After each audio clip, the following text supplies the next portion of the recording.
Assalamu alaikum students, hope you all are doing well. Today we will quickly discuss the topic of algebra from Smart Academy 360. I will highlight the important points for both multiple choice questions and short answer questions. So let's begin with the topic of algebraic expression. So firstly we will talk about what is algebra. Basically जो algebra हम किसको कहते हैं, algebra एक ऐसा concept होता है जो कि अरिथमेटिक मीन में अप्लाई होता है और क्वांटिटी में अलाउ किया जाता है। मतलब कि अगर हम इसको सिंपल वे में देखें कि अलजबरा नॉर्मली तौर पर अगर हम चीज़ों को ऐडअप करते हैं, अरिथमेटिक मीन्स के ऐडअप करते हैं और उसकी क्वांटिटी देखी जाती है मीन्स के नंबर्स की फॉर्म में। अब अलजेब्रिक एक्सप्रेशंस क्या होते हैं? अलजेब्रिक एक्सप्रेशन सब चीज़ों का कॉम्बिनेशन है, जैसे कि constant, variable and the mathematical operations. अब इनको मैं आप लोगों को सेपरेटली बताती हूँ, constant, variable and mathematical operations क्या होते हैं। So what is constant? Constant आपको एमसीक्यूज पॉइंट ऑफ व्यू में से भी आ सकता है और जो एससीक्यू है उसके लिए भी इंपॉर्टेंट है। ठीक है, कांस्टेंट हम कहते हैं जितने भी नंबर्स होते हैं 1 2 3 4 एंड सो ऑन, और इसकी वैल्यू जो होती है ना फिक्स्ड होती है, जो कि चेंज नहीं होती। लेकिन जो वेरिएबल्स होते हैं all are alphabets like ABC भी हो सकता है, XYZ। तो इन सब को हम लोग क्या कहेंगे, these all are variables. Variables का मतलब क्या होता है, ये चेंज हो सकती हैं। ऑपरेशंस किसको कहते हैं? प्लस, माइनस, मल्टीप्लाई, डिवीजन, ये जो सारे साइन है ना हम लोग अलजेब्रिक एक्सप्रेशन में डिस्कस करेंगे।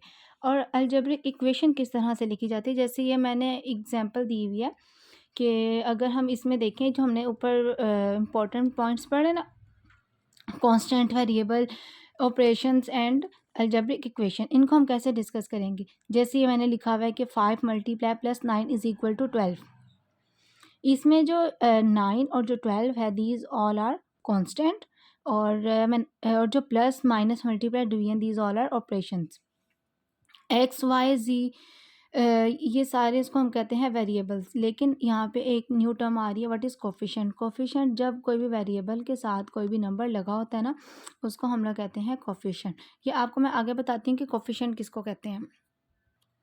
ओके, तो एक और इम्पॉर्टेंट चीज़ है, टर्म किसको कहते हैं। इस तरह का कोई क्वेश्चन अगर आपको एमसीक्यूज में दिया होगा, वो कहेंगे write down into terms form. एक तो ये पूरा कंबाइंड क्वेश्चन है ना, तो अगर हम इसको सेपरेटली अगर हम करें वो कोमा डाल के, तो सेपरेटली अगर मैंने सबको डिस्कस कर लिया है तो हमें बिल्कुल क्लियर कट पता चलिए these all are terms 3x² minus 4y z and -3। तो ये सारे कम्बिनेशन किसका है? अलजेब्रिक एक्सप्रेशन का। अब नेक्स्ट मैंने आपको पहले बताया था कि कोफिशिएंट किसको कहते हैं। जहाँ पे भी कोफिशिएंट आएगा ना, उसका मतलब है नंबर्स की फॉर्म में जो भी चीज़ें लिखी होती हैं। पिछले हमने एग्जांपल में डिस्कस किया है, जो एक्स के साथ कोई भी नंबर लिखा होगा this is called a coefficient. ठीक है, जैसे x² के साथ नंबर हो गया या कोई भी अल्फ़ाबेट डला होगा, कुछ भी लिखा होगा ना, तो इसको हम लोग कोफिशिएंट कंसीडर करेंगे। ठीक है, 3x माइनस 3x, ये सारी एग्जांपल हैं। अगर इस तरह से आ जाए, इस तरह से आ जाए, इस तरह से आ जाए, तो आपने उसको कोफिशिएंट ही मार्क करना है।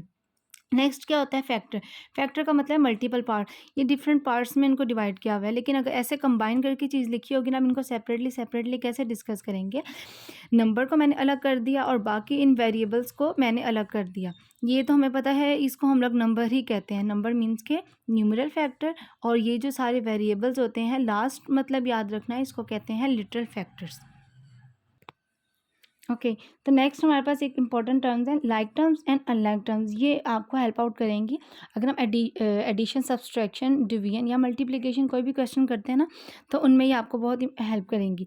लाइक टर्म्स किसको कहते हैं? जिसमें वेरिएबल सेम हो और जो एक्सपोनेंट है ना वेरिएबल्स के ऊपर, वो सारे सेम हो। ठीक है, ये देखो, ये सारे इनको कहते हैं वेरिएबल्स, और जो इनके ऊपर ये जो पावर है, एक्सपोनेंट है, ये भी सेम होनी चाहिए। अगर सेम सेम होंगे इनको लाइक टर्म्स कहेंगे, अगर ये सारी डिफरेंट होंगी तो उनको हम लोग क्या कहेंगे? Unlike terms. नेक्स्ट हम डिस्कस करते हैं कि टाइप्स ऑफ अरिथमेटिक एक्सप्रेशंस। ये सारी अरिथमेटिक एक्सप्रेशंस की टाइप्स हैं, जैसे कि लिखा हुआ है उसमें मोनोमियल मीन्स के, मोनो से याद रखना कि एक, हम नोमियल मीन्स के एक्सप्रेशन की बात कर रहे हैं। जैसे अगर इस तरह की एग्जांपल लिखी होगी, 2 अलग है, x अलग है, y अलग है, 3xy ये भी एक टर्म है, 4x² ये भी एक टर्म है। ठीक है, इनको हम टर्म भी कंसिडर कर सकते हैं, लेकिन हमने अगर टाइप में हमने कहना है तो उसका मतलब है मोनोमीन के 1। बाइनोमियल अगर इस तरह से करके कोई भी आपको आया हो क्वेश्चन, जैसे x +2, अगर square root 3 minus y x plus 4, ठीक है, वाई सॉरी। तो अगर इस तरह का आया दो चीज़ों का कम्बिनेशन, तो उसको हम लोग कहेंगे बाइनोमियल। नेक्स्ट है क्वाड्रिनोमियल। ट्राइनोमियल, ट्राइनोमियल में मीन्स के तीन तीन टर्म्स आ रही हैं सारी। Mono mean 1, by mean 2, try mean 3। अब इसके बाद आ रहा है क्वाड्रिनोमियल। क्वाड से याद रखना मीन्स के चार, चार टर्म्स जहाँ पे भी लिखी होंगी उसको कहेंगे क्वाड्रिनोमियल। अब इन चारों को जो हम मिला के कहते हैं उसको कहते हैं पॉलिनोमियल। पॉलिनोमियल मीन्स के ज़्यादा से मतलब कि 3 से ज़्यादा, 4 से ज़्यादा, 5 से ज़्यादा जितनी भी टर्म्स आ रही है ना, पॉली मीन्स के मैनी, मतलब इसमें बहुत सारी टर्म्स आएंगी। ये देखो इसमें, ये अगर इस तरह मैंने एग्जांपल दी हुई है कि इसमें सारी टर्म्स आ रही हैं, ये हम सारे ये जो वर्ड्स हैं हम लोग पहले डिस्कस कर चुके हैं, तो मैं अब आपको इधर नहीं बता रही। नेक्स्ट हमारे पास आ रहा है examples of addition of algebraic expression. अब याद रखना कि हम जितने एडिशन, सब्सट्रैक्शन, मल्टीप्लिकेशन, डिवीजन जितनी भी चीज़ें कर रहे हैं ना, उनको हम लोगों ने किसके थ्रू फाइंड आउट करना है? पॉलिनोमियल। क्यों पॉलिनोमियल? इसलिए कह रहे हैं इसमें सारी वैल्यूज़ ज़्यादा हैं। अच्छा, तो अलजेब्रिक एक्सप्रेशन में एडिशन जो होता है ना, हम लोग इस तरह से भी कर सकते हैं और हम इस मेथड के थ्रू भी कर सकते हैं, ठीक है। तो आप लोग याद रखना कि अगर हम इस मेथड से, अगर पेपर में क्वेश्चन आए, प्लस में हमारी वैल्यूज़ को सबसे पहले हम ब्रैकेट में सबको अलग अलग लिखेंगे, और फिर जब प्लस होता है ना, प्लस की ब्रैकेट ओपन कर दो तो तब भी सारे साइन सेम ही रहते हैं। अब इस मेथड में मैंने क्या किया है, जो लाइक टर्म्स और अनलाइक टर्म का डिस्कस किया था ना, उनको मैंने सारे इकट्ठा कर दिया, लाइक टर्म्स को और अनलाइक टर्म्स को मैंने क्या कर दिया, वो सेपरेट कर दिया, ठीक है। जो जो सेम थी प्लस माइनस वाली, उनको मैंने कट आउट कर दिया। बाकी जो मेरे पास ये टर्म बच रही थी, इसका आंसर इस तरह है, आप लोग देख सकते हो। ओके, तो नेक्स्ट हमारे पास अगर इस तरह से आ